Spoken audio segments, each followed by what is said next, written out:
हमने एक coordination complex लिख रखा है K4Fe का होल 6। अब इसका हम लोग पोस्टमार्टम करेंगे, ध्यान से सुनिएगा मेरी बात। ये जो बाहर बैठा है बाबू, पूरी दुनिया इसे काउंटर आयन बोलती है। कोई दिक्कत?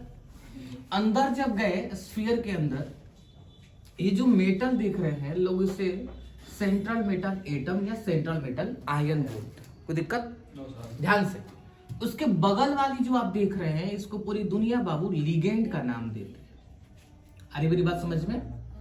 ठीक है, अब ध्यान से सुनिएगा मेरी बात। एक सवाल आता है डेंटिसिटी को लेकर कि कोई लिगेंड कितना लोन पेयर डोनेट करता है। तो मैं सीएन के पास गया, मैं सीएन से पूछा तो कितना लोन पेयर देता है। उन्होंने बोला कि कितने सरकार? 1।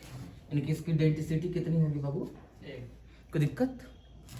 ठीक है, अब मैं पूछने वाला हूं कोऑर्डिनेशन नंबर। सीएन कितने लोन पेयर देता है? तो आप कहेंगे सर 1।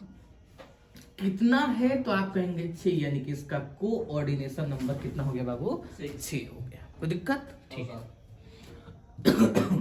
अब मैं आपको बताने वाला हूं इफेक्टिव एटॉमिक नंबर। ध्यान से सुनना मेरी बात, बिल्कुल ध्यान से।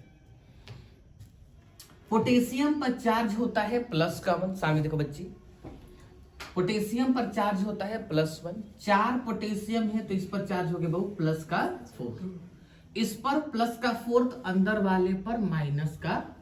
कोई दिक्कत? सीएन पर चार्ज होता है -1। 6 है तो कितना हो जाएगा बाबू? -4। अब यहां क्या रख दो कि -4 हो जाए? तो आप कहेंगे सर +2 रखिए ना। कोई दिक्कत?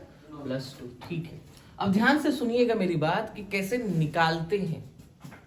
आयरन पर कितना चार्ज लिखा है लोगों ने? +2। ध्यान से, आयरन का एटॉमिक नंबर कितना होता है? तो आप कहेंगे सर 26। जो चार्ज होगा उसको क्या कर लीजिए बाबू? घटा लीजिए, फिर प्लस दीजिए।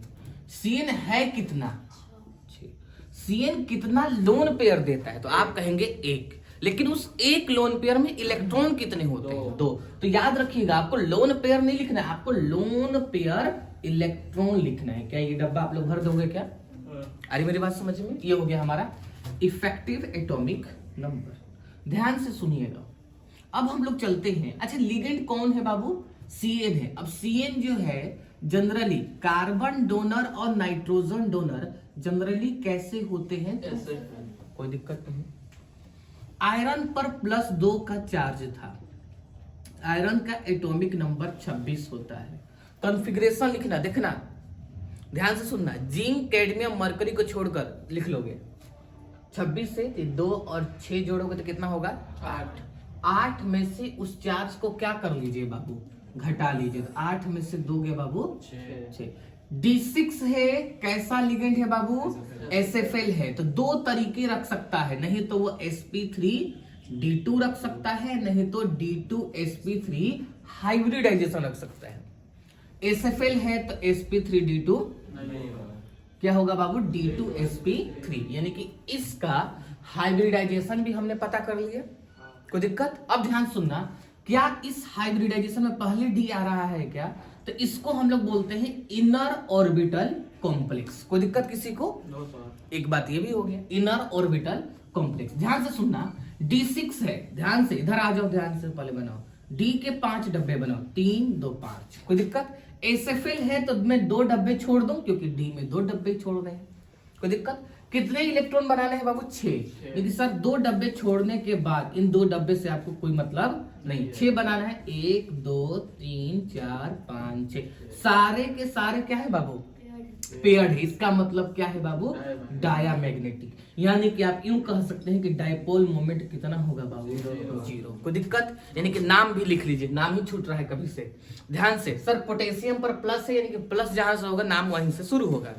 बाहर का केवल सर नाम लिखते हैं, नंबर नहीं लिखते हैं। तो आप लिखेंगे पोटेशियम, 6 है तो हेक्सा। सीएन का नाम होता है साइनो। नाम बनाइए, पोटेशियम हेक्सासाइनो। और इस सर स्फीयर पर कैसा चार्ज है बाबू? नेगेटिव का। तो आयरन ना लिखकर क्या लिखेंगे बाबू? फेरेट। और फेरेट के बगल में रोमन में क्या लिख देंगे? 2। कोई दिक्कत? गुड।